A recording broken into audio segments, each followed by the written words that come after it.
ನಮಸ್ಕಾರ ಸ್ನೇಹಿತರೆ, ಚೆನ್ನೈ ವಿರುದ್ಧದ ಮಾಡು ಇಲ್ಲವೇ ಮಡಿ ಪಂದ್ಯಕ್ಕಾಗಿ ತನ್ನ ಬಲಿಷ್ಠ ಪ್ಲೇಯಿಂಗ್ 11 ಅನ್ನು ಪ್ರಕಟಿಸಿತು ಆರ್ಸಿಬಿ. ತಂಡದಿಂದ ಹೊರಬಿದ್ದನು ಸ್ಟಾರ್ ಆಟಗಾರ. ಹಾಗಾದರೆ ಸುದ್ದಿಯ ಸಂಪೂರ್ಣ ಮಾಹಿತಿ ಏನು? ಅಷ್ಟಕ್ಕೂ ಆರ್ಸಿಬಿ ಹಾಗೂ ಸಿಎಸ್ಕೆ ನಡುವಿನ ಪಂದ್ಯದ ಪ್ಲೇಯಿಂಗ್ 11, ಪಿಚ್ ರಿಪೋರ್ಟ್ ಮತ್ತು ಹೆಡ್ ಟು ಹೆಡ್ ರೆಕಾರ್ಡ್ಸ್ ಹೇಗಿರಲಿದೆ, ಹೀಗೆ ಇದರೆಲ್ಲದರ ಬಗ್ಗೆ ಇವತ್ತಿನ ಈ ಒಂದು ವಿಡಿಯೋದಲ್ಲಿ ತಿಳಿಸ್ಕೊಡ್ತಾ ಹೋಗ್ತೀನಿ. ಹೀಗಾಗಿ ದಯವಿಟ್ಟು ಈ ವಿಡಿಯೋವನ್ನು ಕೊನೆವರೆಗೂ ನೋಡಿ ಸ್ನೇಹಿತರೆ.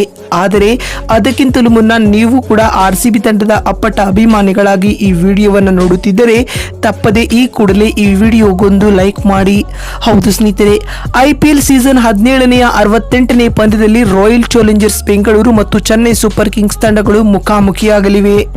ಮೇ 18ರಂದು ನಡೆಯಲಿರುವ ಈ ಪಂದ್ಯವು ಉಭಯ ತಂಡಗಳ ಪಾಲಿಗೂ ನಿರ್ಣಾಯಕ.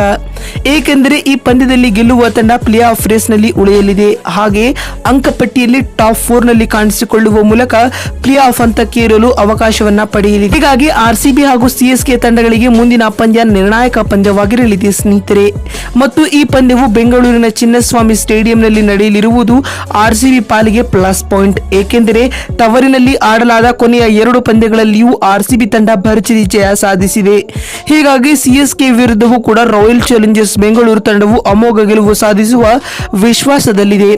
ಇನ್ನು ಸಿಎಸ್ಕೆ ಹಾಗೂ ಆರ್ಸಿಬಿ ತಂಡಗಳು ಇದುವರೆಗೂ 32 ಪಂದ್ಯಗಳಲ್ಲಿ ಮುಖಾಮುಖಿಯಾಗಿವೆ. ಈ ವೇಳೆ ರಾಯಲ್ ಚಾಲೆಂಜರ್ಸ್ ಬೆಂಗಳೂರು ತಂಡ ಗೆದ್ದಿರುವುದು ಕೇವಲ 10 ಮ್ಯಾಚ್ಗಳಲ್ಲಿ ಮಾತ್ರ. ಇದೇ ವೇಳೆ ಚೆನ್ನೈ ಸೂಪರ್ ಕಿಂಗ್ಸ್ 21 ಪಂದ್ಯಗಳಲ್ಲಿ ಜಯ ಸಾಧಿಸಿದೆ.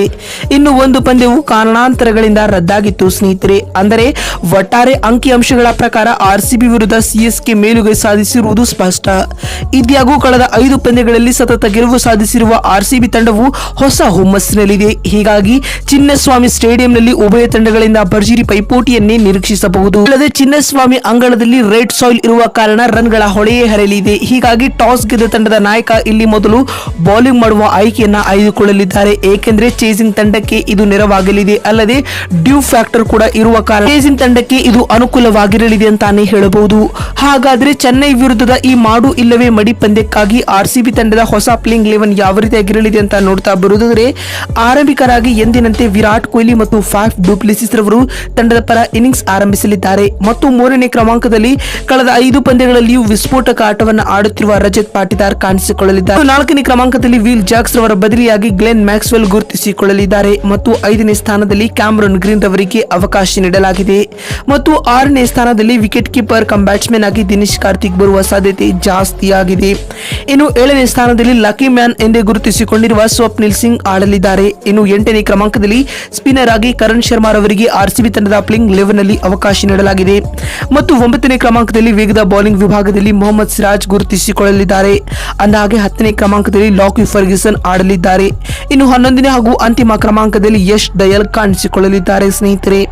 ಮತ್ತು ಇಂಪ್ಯಾಕ್ಟ್ ಪ್ಲೇಯರ್ ಆಗಿ ವೈಶಾಖ್ ವಿಜಯ್ ಕುಮಾರ್ ಬರಬಹುದು.